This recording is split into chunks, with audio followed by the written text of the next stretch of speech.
Every time a new year rolls around, the first thing I want to do is return to some of my old favorite games. This year, for 2024, the first game I decided to go back to is Forza Horizon 4. I played this game pretty much exclusively from when it came out in 2018 all the way until 2021 when FH5 finally released. I figured it would be fun to see how it's doing, how active the player base is, and hopefully either encourage people to go back and relive the FH4 days, or maybe just pique the interest of some new players who've been considering trying this game. Or maybe I'll just convince you that you'll hate the game.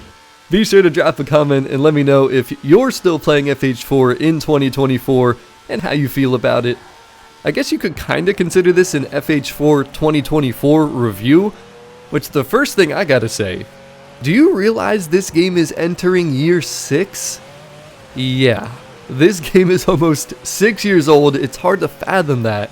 And I think when this game was new, the most controversial aspect was winter. People always complained about winter season and seemed to hate it back in the day. But now when I see people talk about it, whether that be on social medias, even when I live streamed it recently at the end of 2023, people seem to say they miss it. Personally, I've always said it's just beautiful. The atmosphere, going for cruises. I mean, sure, it can mess up trying to test your cars out in free roam, but you can just blueprint a dry summer event whenever you want to.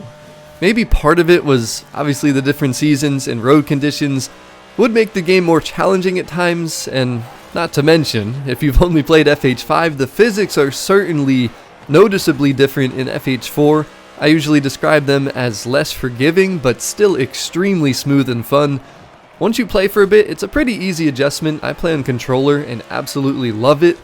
I've always said the driving physics, the feel of the cars is the most important thing in any racing game, and it should be obvious why Horizon's pretty much the only thing that I play.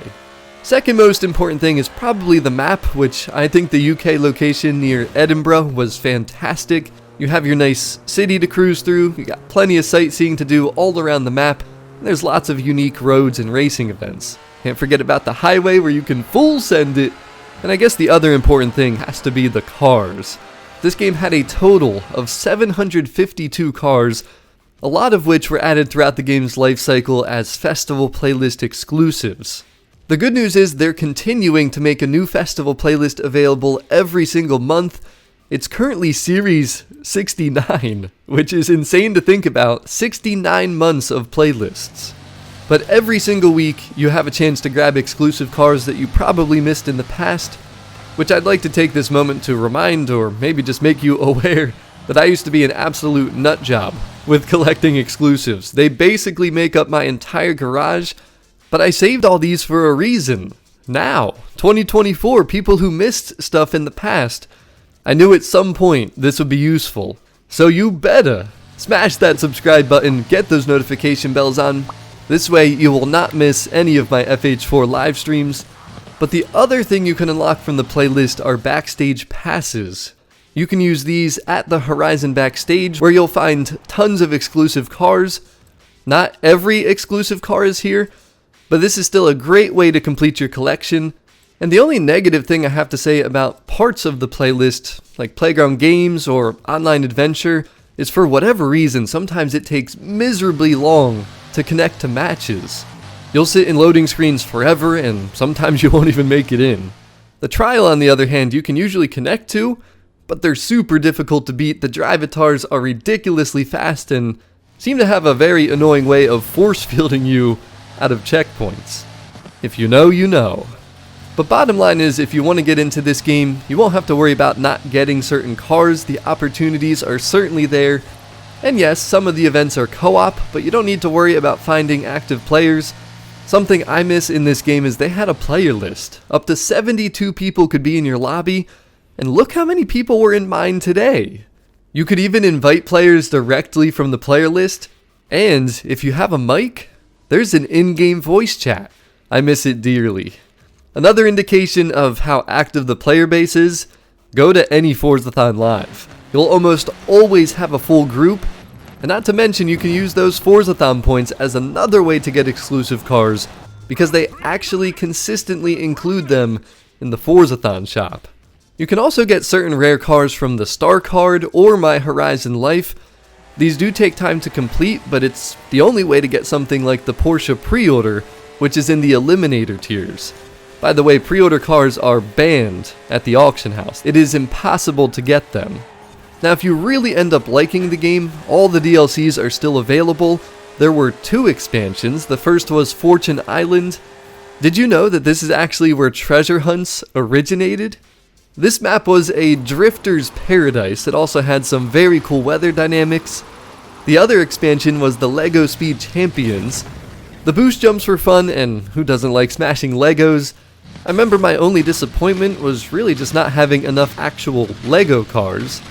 The interesting thing that's really worth noting about FH4 is this is the first game to still have its DLC available after 4 years.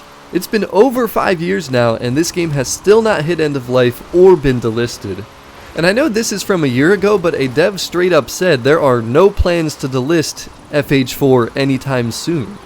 It's still part of Game Pass if you want to try it, and although there's no new content being added, it's still being supported in all the ways that we've talked about. If you enjoy PvP competition, you of course have rivals, but there's also online adventure racing. I particularly miss the private adventure option because here you could pick the season, the drivetrain, and then also the races you wanted to do and basically host a private lobby with your friends. If you like trying crazy random events, this is the game that introduced the Super 7, and then there's also of course Eliminator, which as I mentioned earlier, you're going to need to play that for certain car unlocks. Little thing I just thought of too, you can switch to solo if you don't want to be online with other players. It is not an online only game. I know that matters to some people. But overall, this is still a very fun game. The seasons, the graphics, the physics, the cars, which by the way, there are cars in this game that still haven't returned in FH5. First 3 I can think of off the top of my head, the VW IDR, the Shelby 1000, and the Renault Sport Clio V6. It's still a very active player base, as I proved, and it's still being supported. There was actually a recent update back in November 2023 for server maintenance. But hey, that's just my opinion. You can all let me know what you think down in the comments, but smash that like button if you appreciate Horizon 4. It's still very enjoyable to go back to even 6 years later. That's all I got for today. I'm out. I will see you on the next video.